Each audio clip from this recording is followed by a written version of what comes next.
Welcome back to the Donkey Vote podcast with Francis. Tobias. And George. These interviews will be focusing on the past careers of politicians before they entered parliament. With a strong intention to our audience that anything is achievable no matter what you studied in university or college. If you like this sort of content, please make sure you like, subscribe, comment, and share with your friends. Also, we are on YouTube and Spotify, so make sure you follow us on those platforms.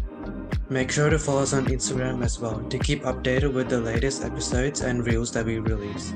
Enjoy the interview. And today we are joined by the member for Shepparton, newly elected. Well, I would say, it's been 12, 13 months now, so not necessarily new, but from the last election she was new. Kim O'Keefe. Kim, thank you for joining us today.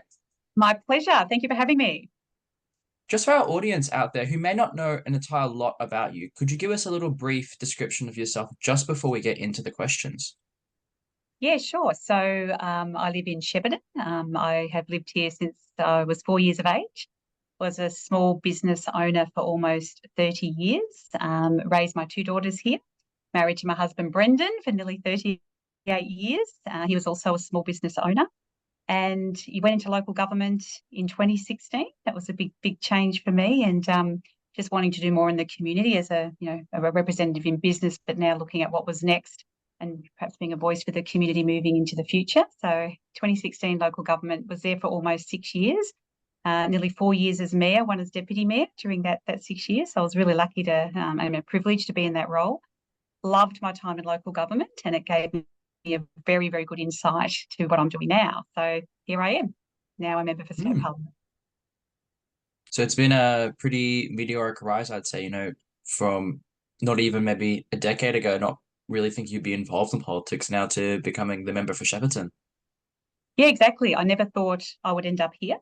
But on the other side of that, I've always been very passionate about opportunities in regional Victoria. In my former role, we ran training programs. We had a lot of people come to the regions for those programs. And it was a great opportunity to show people that you can actually have, great careers and great lives in regional Victoria. So, yeah, I'm really happy in the role that I am now, and finishing in local government. It was such a great transition into state politics.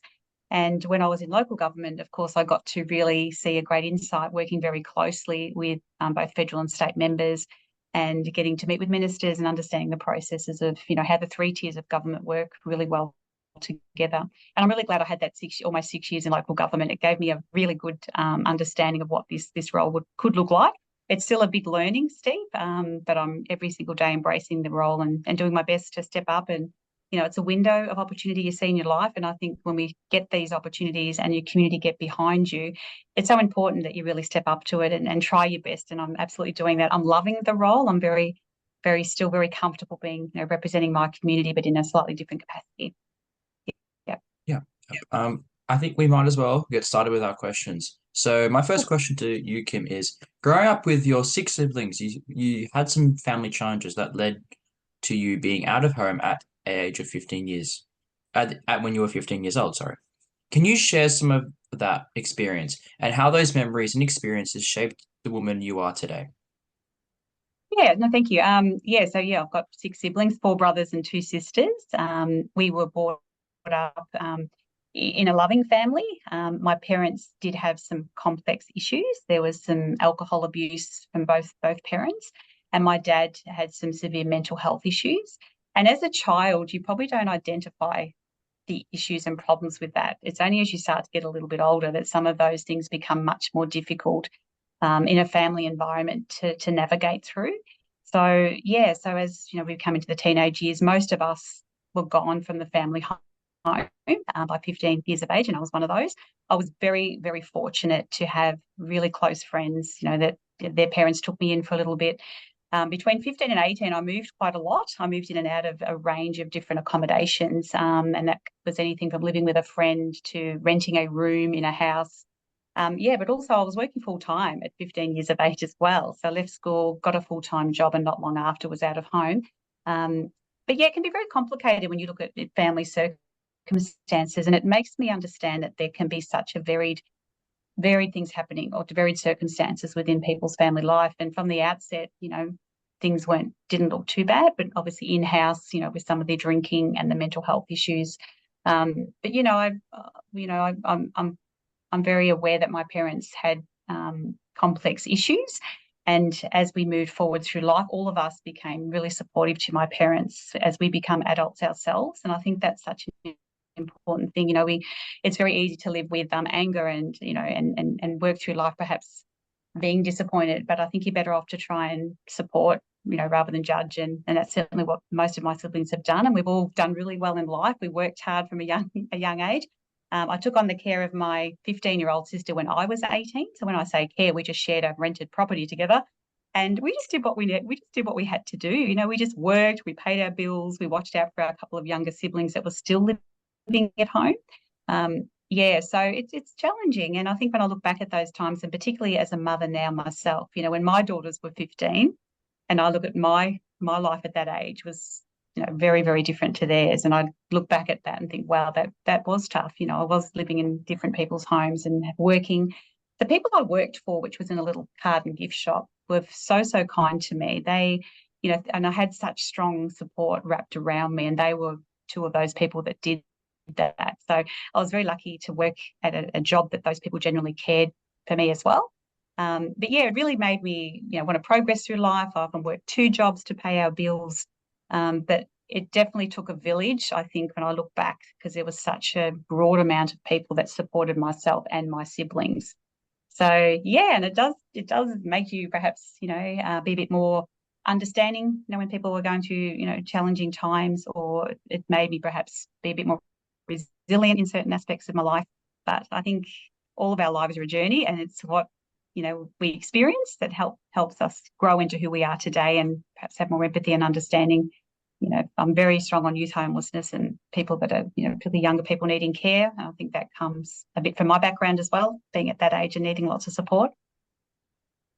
Yeah. And especially because, as you were saying before, not many 15, 16-year-olds have to make that decision to move out of home and, start off fresh and rent a property. And it is a pretty difficult decision. So it does show a lot of courage and a lot of self-resilience just to, keep pushing forward even when the time's looking tough, especially with the situation that you were in at that age.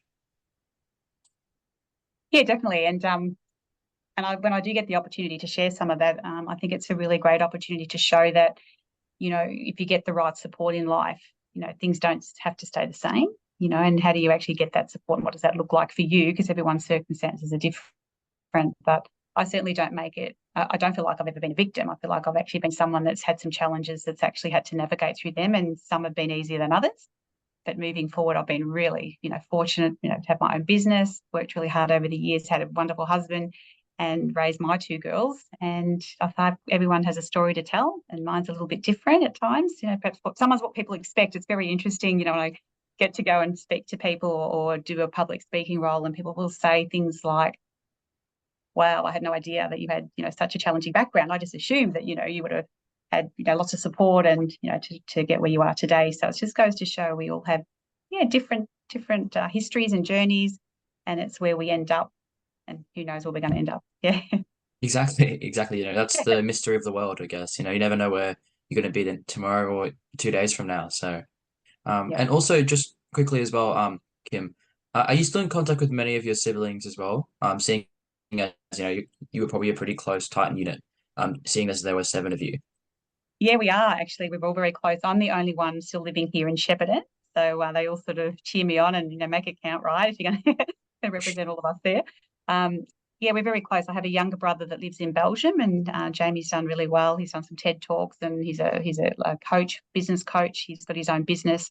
I have, all of my siblings, most living in Melbourne, very hardworking, very great, all done really well, career-wise. They've all worked really hard and educated themselves moving forward, and I'm really proud of them. We've all had, great lives as far as, families and having each other to, cheer each other along. And yeah, we're very close. We have a group family chat, and it's a great thing. We often throw in pictures, and I might get a message, what are you up to today? And yeah, it's great. We can actually just throw photos and birthdays and all those things that are hard to keep up with.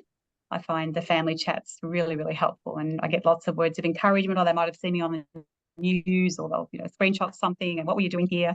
So yeah, we are very close, which I'm really grateful for that. They're wonderful. None of them are national supporters or national members? Um, Look, honestly, they're all very supportive of me being a National Party member. Most of them aren't overly political. Like, it's really interesting, Oh, isn't it? They know why I do what I do, and they are very supportive of that, and they understand why I'm a National Party member because it's all about regional Victoria.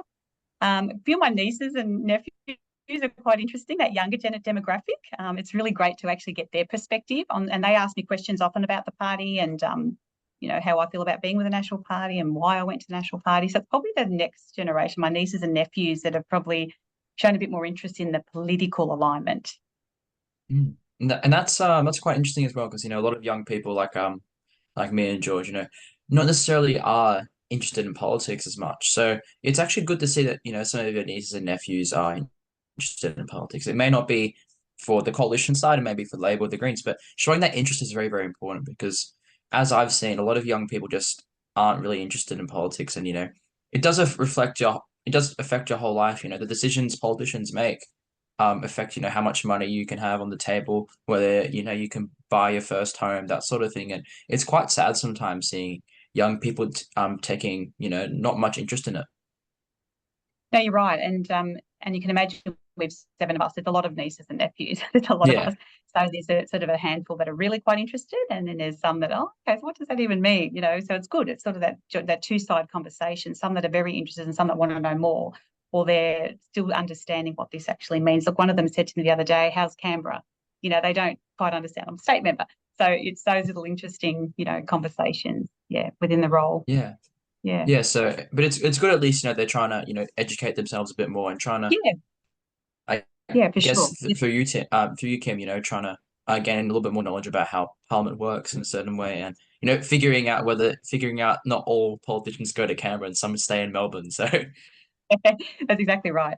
And I'm spending a lot of time at the moment, with our schools, our primary schools and our secondary schools, trying to get that knowledge more broadly known. We had the Parliamentary Youth Forum in Shepparton this week as well, which was really great as well, which we had all round table with about 50 younger people in our community.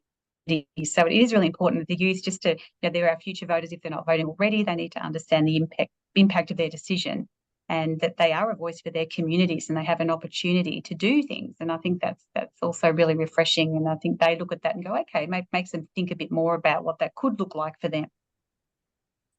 yeah, I think we'll move on now to our next question for you, Kim. So this is actually coming from Tobias, who pre-recorded his question. So just let me know if you're able to hear him.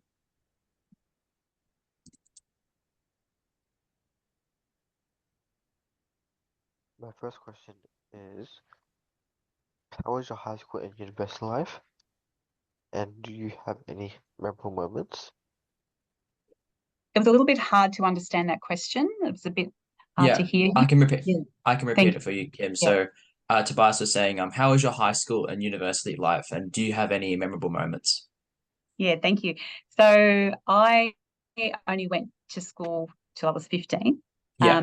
I had some really wonderful teachers who were very supportive. They were also aware of some of my family circumstances, and they wanted me to stay at school, and they were, so supportive. So when I was at school in year 7, 8, 9, and nearly almost year 10, I had some really great friends and some great families, and also, some great teachers. I also sang in the school band, and my dad was Oh, very wow. musical. Yeah, I know. My dad was very musical, and that's my fondest memories with my dad growing up. I used to sing with him as a child. We used to do the gigs around the pubs, and I was a 6-year-old singing with dad. I did that up until higher primary school years. And then, when I got to high school, because I had a bit of a background with singing, I was in the school band, and that was sort of a bit of my happy place at school, to be part of, Kind of like your the escape from what was happening back at home and that sort of thing. yeah. It was good, and I had very good teachers, and in fact, I had a morning tea very recently that I invited one of my English teacher along to, Mrs. Jeanette Hadley. And it was so lovely to hear her talk of me as a child, as a teenager, because I only remember what I remember. But she was saying, Kim, you always tried so hard and you were always happy. And she said I had a lot of potential, and now she's taking some of that credit, to where I've sort of ended up now. She's very sweet. But no, look, my high school memories from the time I was there are quite positive, because it was sort of a space that, supported by the teachers, and many of them I'm still in contact with today. have a painting in my office here for one of my teachers. So it's nice. And I think now through the opportunities of connection, through social media and the ways we can connect, I've met, reconnected with a teacher who's living, I think she's in Queensland. She, inboxed me through Facebook and said, congratulations. It's so wonderful to see how, where you've ended up. And I've been watching your journey. So it's nice, you've had a history together, and then you can talk about some of those times with those that were part of that history. I'm still very close friends with a couple of my girlfriends from school. Which is really great. One's living in Perth. She was my closest friend, Charmaine, and her parents took me in for, quite a few months.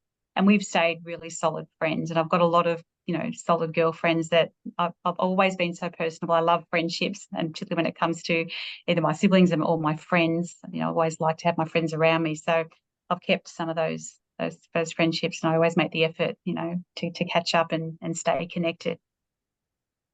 Yeah, and it's really important to try and keep those friendships from high school, because sometimes if you go to different universities, for example, or you have different life circumstances, as you did, Kim, that sort of connection and that bond can kind of break and can kind of come disjointed in a sense. So it's really good that you've had the chance, especially via social media nowadays. You can go search up one of your friends on Instagram, Facebook, that sort of thing, connect with them, talk to them, and see where they are in their lives. Because back in the day, I'm assuming if someone moved away, it'd be completely different to in a ways you can communicate with them and that sort of thing, because you might have only had letters and that sort of thing to communicate with them. But nowadays, we've got Facebook, social media, and that sort of thing. So it's really, really good that we are a lot more interconnected.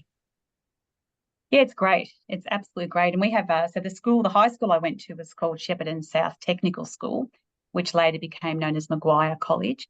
It's no longer existing because our 4 high schools amalgamated, but we had a school reunion back in 2016, a high school reunion, and that was great. So we got to see a lot of people, and it also reconnected us in another way. We all came to a venue and we all came together, which was great. So yeah, and so there's a Shepparton South Technical School High School Facebook page, a private page. So often there's lots of things happening in there, lots of photos, because I never had many school photos. I had very few school photos. So it's been great to be able to get access to some of those. And also, just to be able to share some things on that and watch things that are happening. It's great. Yeah, for sure. Because those sort of photos and those sort of things in your circumstance, Kim, you might not have had access to them just because of where your parents were at that stage and that sort of thing. So it's good that you're able to connect and look back at those memories, whether they be good or bad.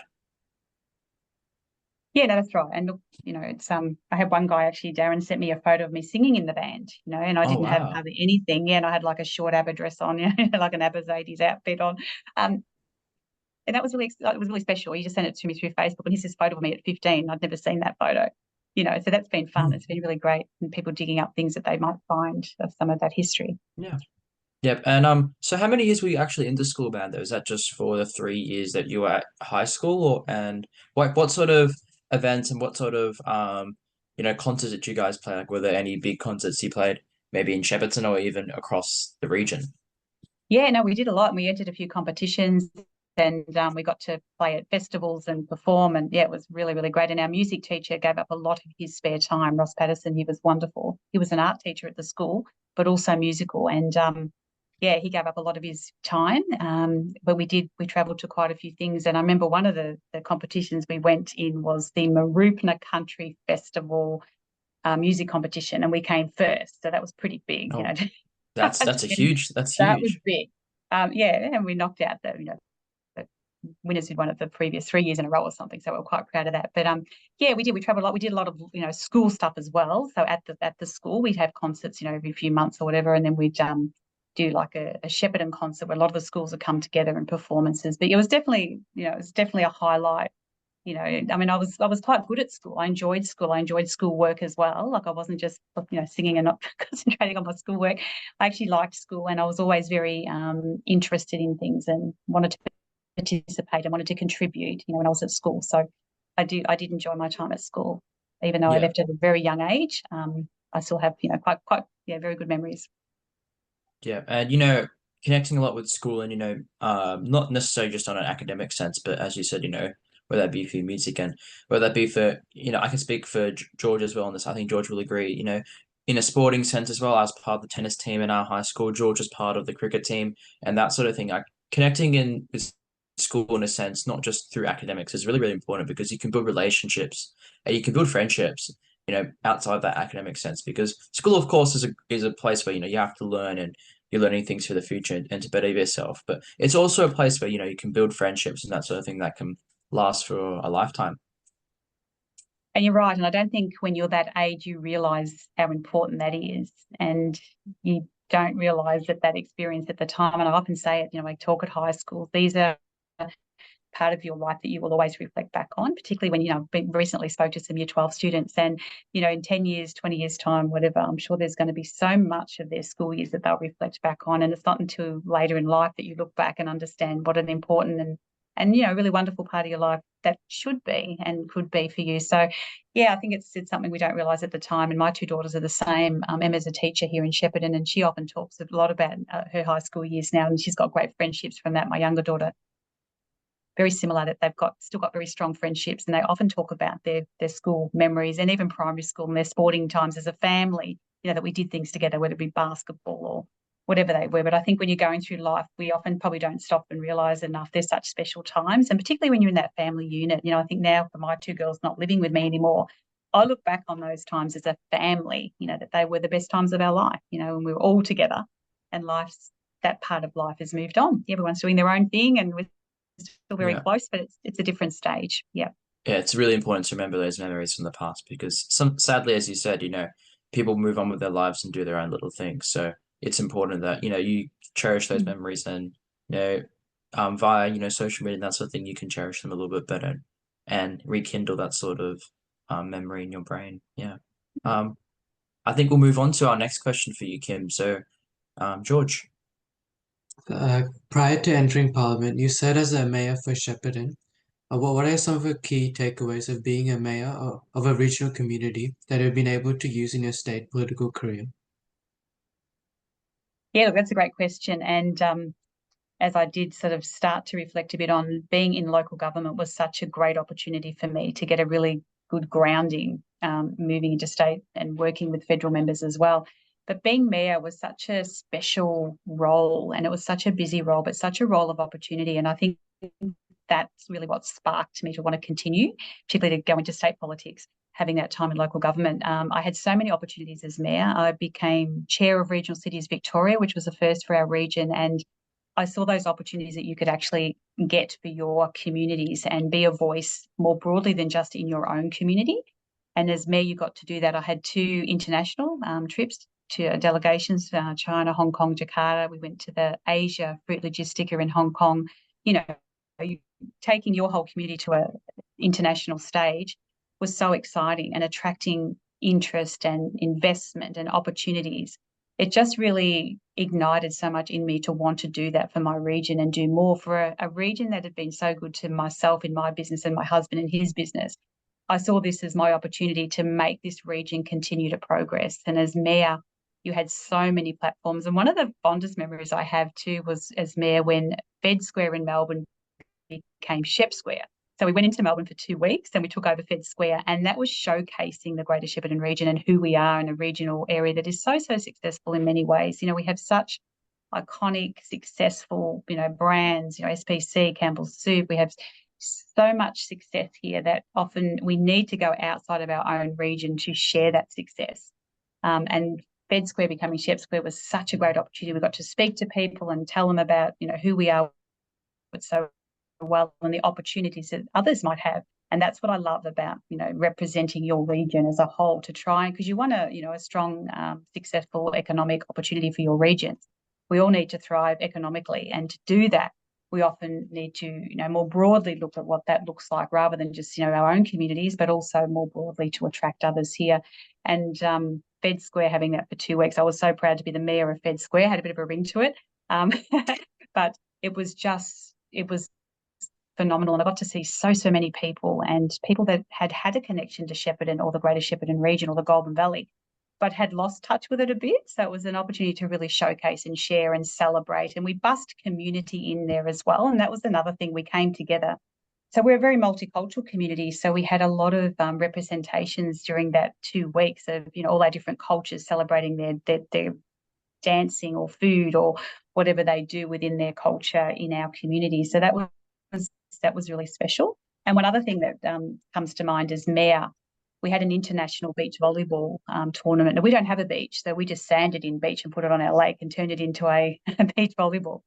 And we had international live streaming, and it attracted attention from a gentleman who was looking at, some sort of regional opportunity. And he just saw me say, we do great things and come to our region and talk to us because, you never know, it might be what you're looking for. And there was just one of those opportunities. And now he's building a medicinal cannabis farm here, $400 million project and lots of jobs. And so my aspiration is always to share who we are, celebrate it, embrace it, and progress as much as we can. Yeah.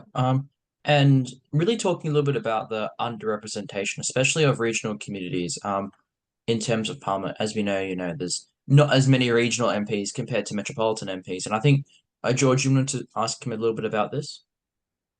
Yes, what do you think about like the underrepresentation of Shepparton, and what do you think should change?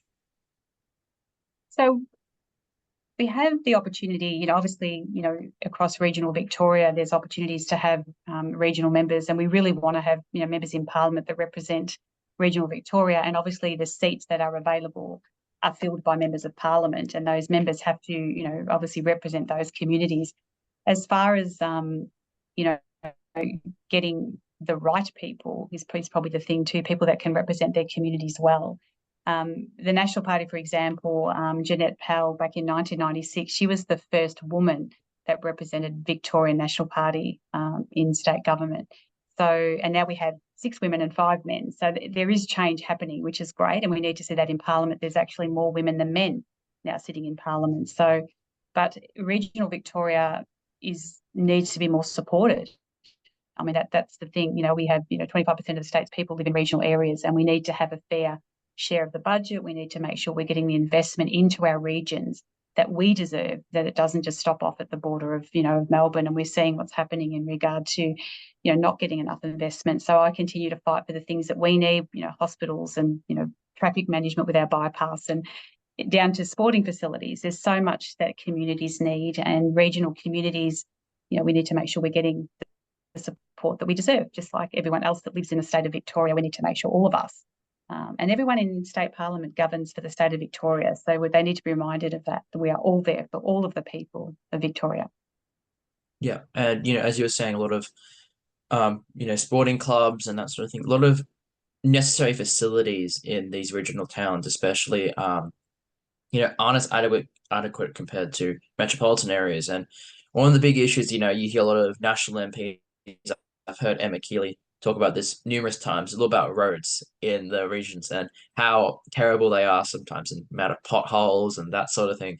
So I think, and in a metropolitan sense of point of view, like we might have one little pothole here and there and we complain about it. But then when you go to the regions and you're driving there, you just see, the roads are just full of potholes. And there's that really big disparity and big difference between the regions and the metropolitan areas that I think really does show there's a bit of, the government might not be taking the regions as seriously as they should. Yeah, you're right. And that's what we keep, really fighting for, and that has to change. And it's a different lived experience living in regional Victoria. If you live in Melbourne, you're not having the road networks having to navigate like we do to travel, to town, or from Shepparton to Melbourne, or, we're using more amount of road than what they would possibly use in Melbourne. But yeah, look, and if you talk to most people in our communities, you talk about issues, roads just comes up constantly, but it's also the safety. It's one thing, decreasing the amount of investment in our roads is appalling, 45% since 2020 in road maintenance, but it's the safety. We're losing lives, and we have a lot, the statistics, the worst stats in 15 years as far as, road tolls. So it's got to be about safety and lives, and, making sure that we can, safely travel on our roads. But, then you're getting car damage and other things, we hear about every single day that people are having to navigate around these horrible potholes. And it's just, I've never seen it so bad.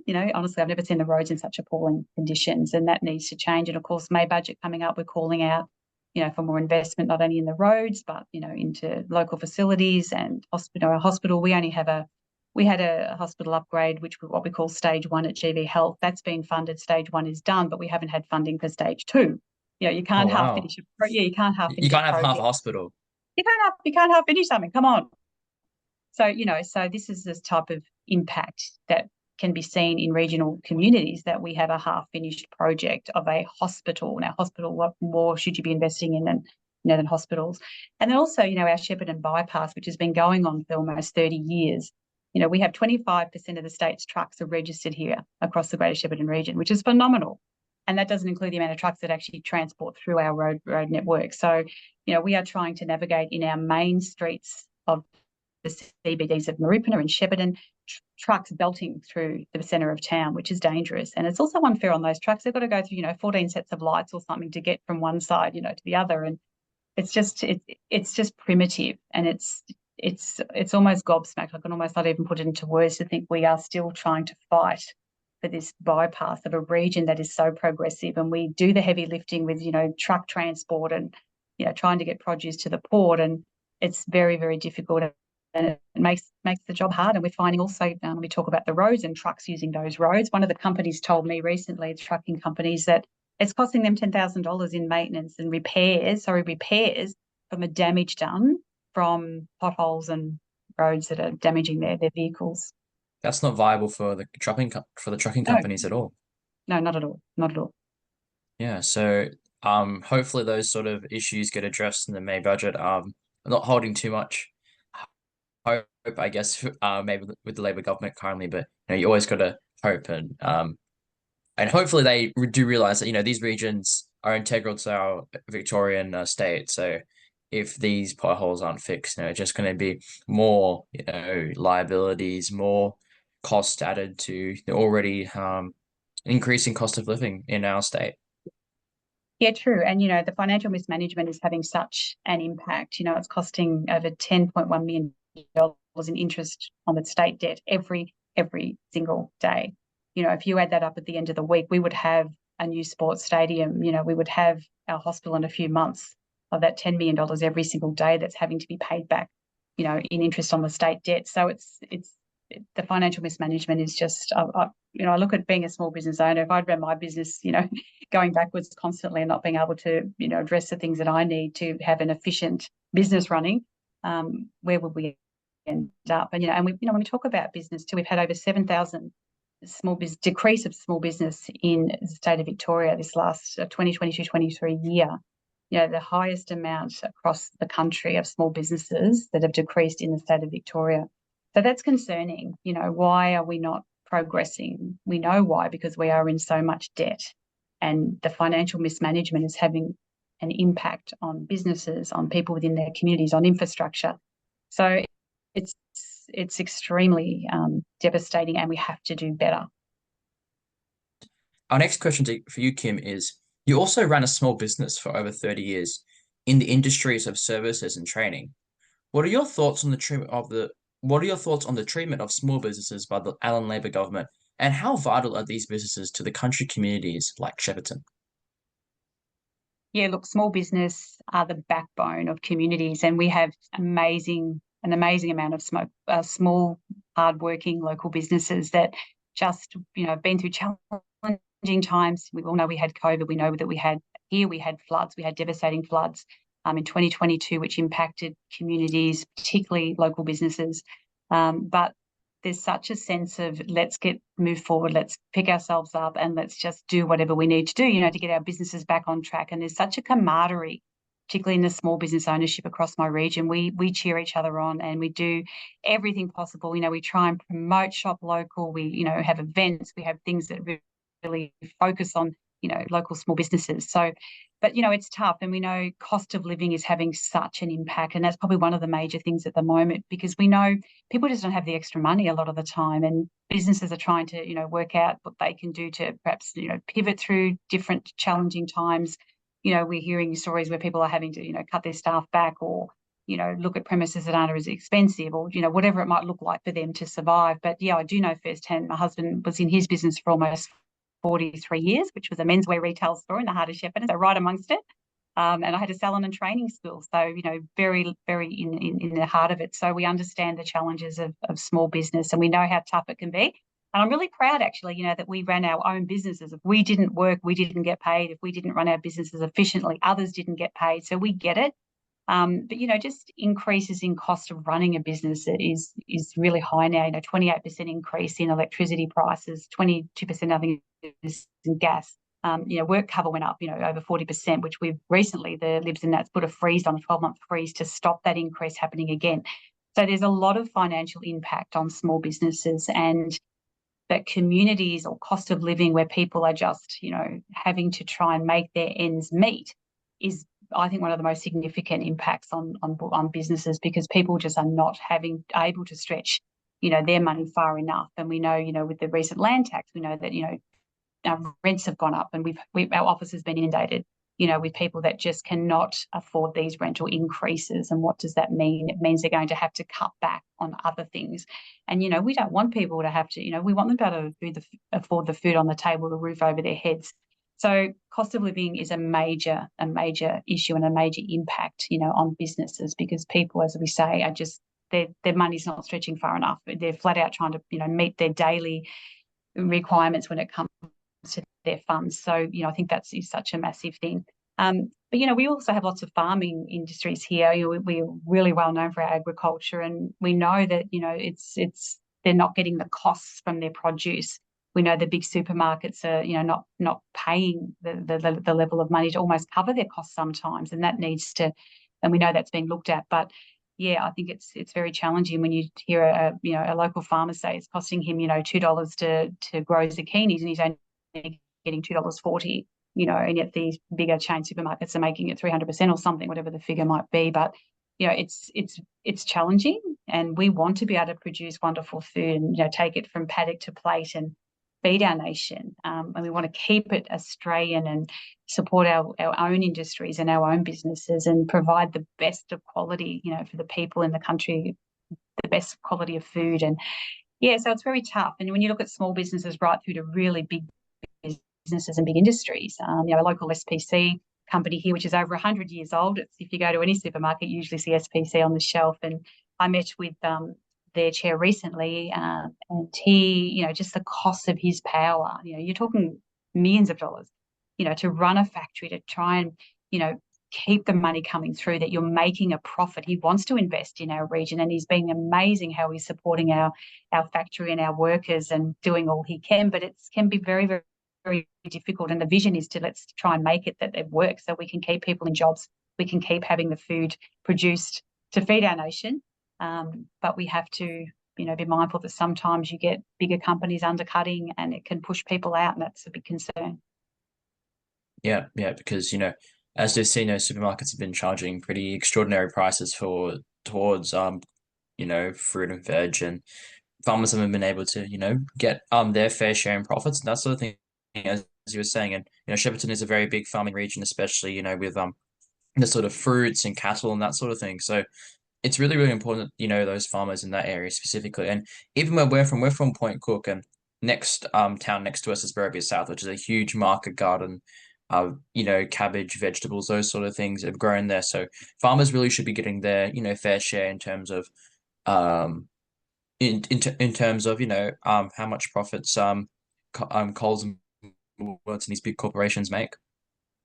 Absolutely. And it's a real thorn in my side, because I see the impact. We have generational farming families that love what they do, but it's got to be viable. They've got to be supported, and they employ so many people. They are, they just keep things flowing through our communities. And if they're not getting the money, or they're not being able to pay their workers the amount, that money also doesn't flow through into our communities. You know what I mean? Like, if you're not being able to employ the amount of people, or you're not be able to cover your costs to the level, they're not going to go and spend the money either. So again, you're not going to have a thriving economy if you don't have those industries thriving themselves. For sure. They are the backbone of the economy, and we got to have them doing well. If as you said, if our economy is to thrive, our small businesses and our farmers especially have to be, making their fair share in profits, and working as hard as they can, because, as I said before, they're the backbone, and people don't realize it sometimes that, to have a steak and have a steak at the pub, or have a parma at the pub, there's got to be a farmer and a vegetable grower growing those vegetables and serving that meat, and giving it to an abattoir for that to be dished up at a pub. So you got to always make sure they're getting their fair share of profits. Absolutely. Yeah, I think we'll move on to our next question. So, to George. Who do you say is a political role model or idol? I did mention Jeanette Powell before. So Jeanette Powell, as I said, was the first woman elected for the Victorian National Party back in 1996. And I've known Jeanette for many, many years, and she was just such a role model. She actually encouraged me to run into local government when I first went into local government, because she saw my passion for the community, and it was very similar to her passion. We are very similar in many ways. She's very, very connected to her community. And even after retiring back in 2014, she's on some boards. She's still very active within the community. So I just look at her being the pinnacle of what perhaps this role should be and could be, because she was so dedicated the years that she was in Parliament, but stayed and has stayed so connected to her people and her community. And she still, she meets with me. She, her perspective, her mentoring is so valuable to me. So yeah, from a political perspective, she is what I think a political representative represents so well, because she genuinely cares for her community, and we just, we really together want to do, really great things moving forward as well. So I definitely want her to be part of that journey moving forward. But yeah, she'll definitely be my political role model. Yeah, and as you were saying before, she was the first female to ever be elected to the for the National Party in Victorian Parliament in general, wasn't she? So Yes. that sort of inspiration, that sort of and she was also a member. She was also minister for local government and minister for Aboriginal Affairs during the one-term Liberal national government in 2010 to 2014. So she's a really good inspiration for a lot of young national women and young people living in the rural communities and that sort of thing. Just to someone to aspire towards, for sure. Absolutely, and she's still hardworking. She could she's retired from Parliament, but she hasn't retired from community. She's just amazing, and I just look at her, seeing the things that she's still doing today. And we do catch up. She often checks in, to see if I'm managing, which is lovely. And she knows the role. Obviously, she knows the challenges and the commitment. And she does. She often checks in and just makes sure that I'm managing. If there's any support I need, and just little messages here and there, and it's great. It helps me really pick myself up at times and soldier on, and it's just great to have that support behind me as well. Yeah, so you still got good contact with Jeanette even to this day, even though she hasn't been in Parliament for nearly 10 years now. You're still, asking her for things and getting her perspective on stuff. Absolutely, she's definitely my go-to if I need her, and she's a National Party member still as well, so she's very still involved with the National Party, and I try and catch up every few months. We have a little group locally of former National Party former politicians that have been with the National Party in Parliament. Don Kilgal's another former member, and we do catch up. I love to have them involved in things. They still are so interested and so connected to the political space, even though they're not in there themselves. I think they feel a part of them, and there is a part of them all will always belong there. And they love to know how I'm going, and I love to listen to them and include them. It's so important. Exactly, because their previous experiences and their prior knowledge is so important that you can take on in your own political career. Yeah. Yeah. We'll move on to our next. To add one thing. I was just going to say yeah, sorry, Kim. And having the 6 women now and the 5 men in the National Party, it's actually quite fun. And we often hear a little bit of back to the way it used to be to what it is now, and it's such a great gender balance. Also, we have so many new members now too. So we've got some former members that were elected, and of course us new ones coming in. There's such a good balance of experience, and then you've got the new ones like myself that are very enthusiastic, very fresh in the role, but we're all sponges. We're just wanting to learn, and we're wanting to do the job well.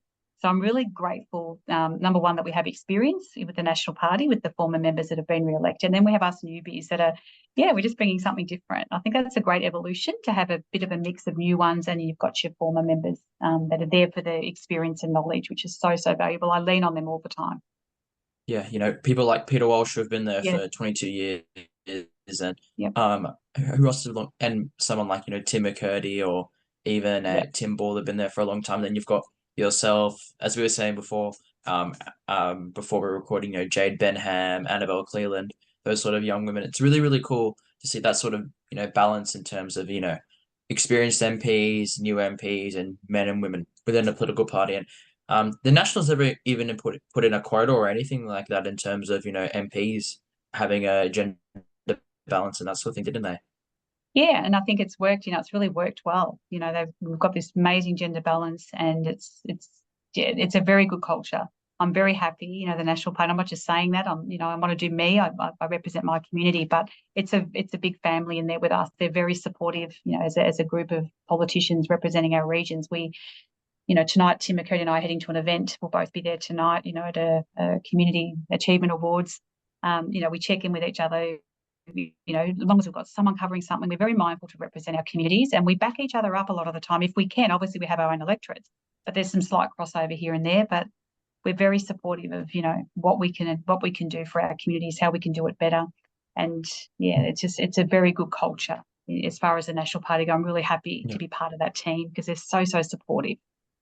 Yep, and as you were saying before, that gender balance as well, it represents society in a greater whole as well because, half of society, half of the voting age is women, half the voting age is men. So it's a good representative of, how our Victorian society is as a whole. Absolutely. It's so important. It's so important. We'll move on now to our next question. So I'll say this on behalf of Tobias. But what made you run in the 2022 state election for the National Party? And what made you actually join the National Party? Yeah, so I'd had my 6 years almost in local government and 4 years as mayor, and the mayor role changes. So I was also reflecting on what that might look like when my mayoral term finishes. What is the future? Because I absolutely knew that I had so much more I wanted to keep doing and I had so much more to offer. I'd found the space where I felt I truly belonged for my next stage of life. After having my business, this was definitely what was next, and I wanted to keep going. So the National Party for me it's all about regional Victoria. So it's a perfect alignment for me. To be the voice of regional communities is exactly what I want to do, and that's exactly what we do in the National Party. We represent regional Victoria. So when Peter Walsh, we spoke together about the opportunity, he knows that I'm very much my own person. I want to represent my community, my style, if there's such a thing. I'm probably Kim O'Keefe style. The Kim O'Keefe style. I just want to do me, and I want to bring the community along with me, part of my journey. So I suppose for me, it was very much about, if I'm going to go into this next space, what is the best fit for me, what's going to work for me, and how am I going to represent my community to the best capacity that I could. And the National Party ticked all the boxes. And I was so fortunate to have that opportunity because, it was absolutely the perfect timing. And everything I've done in life, and I reflect back on that, I believe it has to be the right time. I mean, sometimes we may overthink that a little bit, but in saying that, it's got to work. And it worked for me to go into local government when my children were older. I just found that was, my business, I could manage some of that. So timing to be able to do the job well is always a very big thing for me. So to go into this role at that point of my life was the right timing, as it was in local government, and now it is in state parliament. So yeah, there was an opportunity, and look, you never know what's going to happen at an election, and I've never gone to any election, knowing what's going to happen. None of us know. So you just put yourself out there, give yourself hopefully the best opportunity, and then when you're elected, it's like it's now on that side of the fence. What does this actually, what is this and what does it look like? And there's a lot of learning. Back in local government when I first got elected was the same. Coming into state parliament, and every day I still learn. And I'm very fortunate to have lots of support. Parliament also give us great support, particularly with my team, with my staff. This is a very busy space, and I don't think anyone understands until you're in here. So yeah, just wanting to do the job well. Often we overthink. Do I have the knowledge, the experience, the things that it takes to do the job well? Because I want to do it well. But you learn on the job, and I've taught myself to be open to, you're not going to be exactly what you think you should be. There's going to be lots of learning along the way. But I love that. I think at my age, to be in a space of such an incredible new environment, I was very comfortable in my business for a very long time. I could have sat there longer, but I felt I'd done as much as I could, and I wanted to go to the next stage of my life. So to be given an opportunity that's away from my comfort zone, but an opportunity to represent my community, it's been, absolutely fantastic. And I'm so grateful that I've been able to have that opportunity. Yeah. And Would you say as well, just because, as we know, Shepparton was represented by an independent at the time, did that really try and force you to push for Parliament, push for state parliament, just seeing as you didn't think you were getting the right representation with Susanna Sheed, or? Yeah, look, it's always interesting. I worked well with Susanna, I was the mayor, and I worked well with Damien Drummond, the federal seat. I wanted to have more of a voice for regional Victoria, and I think the National Party coming back to that, I just found that we are more aligned with regional communities when it comes to, your farming and your local communities, when it comes to industries. And yeah, look, I just felt I am different. I'm a different fit, and I think my passion behind the role and being a National Party member, the community got behind me. Number one, they thought I was the right person, obviously, to get elected, but also being with the National Party, obviously they supported that as well. The community saw the need for change, and the change was being a National Party representative for their region. And we've had a history of that over the years, over many years. So I think it's very much bringing back to what works well for your communities. Exactly, exactly. And sometimes going with a new sort of political party or independent, as Susanna Sheed might not been the best way for the Shepparton community. Going back with the National Party probably was a better decision, as we're seeing right now with you, Kim. Yeah, look, and I think so. And I think, living here since I was, as I say, 4 years of age, I'm grassroots, so I understand community and I connect very closely to the people, all different walks of life. It doesn't matter to me, who we are, where we come from, what we do. Let's just do it together. Let's bring everyone along and try not to leave anyone behind. And that's my big thing. We have see so many people are being left behind. How can we do things need to change? But look, I'm really grateful for the role, and I'm so happy that I get to every single day work hard for my community that need help, they need support, and we need to keep pushing for that. Exactly, exactly. That sort of support and that sort of representation still needs to be pushed through, as we were saying before, with a little bit of underrepresentation with regional communities, as you cover such a vast part of Victoria, Shepparton, and the Greater Shepparton region. And some of your national colleagues, Emma Keeley's got a massive electorate of Lower. So, representing those communities that might not get that adequate representation compared to metropolitan areas is really, really important. As in our Cedar Point Cook here, it's mainly just 3 suburbs that cover, the whole electorate. So maybe 20 kilometers, 20 square kilometers. And compared to you, Kim, that's probably about, your electorate's probably about 400 square kilometers or even larger than that. So it's a real difference. And, that sort of representation for those small regional communities is really, really important. Yeah, I think the biggest difference is that we're closely connected to the communities. They see us. They get to see their members. They get to see you, out and about in the communities, because regional, that's the thing I love about living in a regional community, is that we are so closely connected to each other. Most people know most people within a community. It's so interesting. You go into your small towns, there's someone that knows someone. It's just, we all almost just, we are so more connected than, say, some of the Melbourne, representations where I suppose I don't get to see, the opportunities like I do. My office is in the main street here. It's a very busy spot, which we recently relocated actually back in December. And I love it because we are so busy, people coming through the door. We're right near the pharmacy. We're right opposite one of the major coffee shops. So it's a real good hub. And since we've relocated to this much more prominent position, we have so much more people coming through our door. And it's exactly what we want. I want to be connected to the people.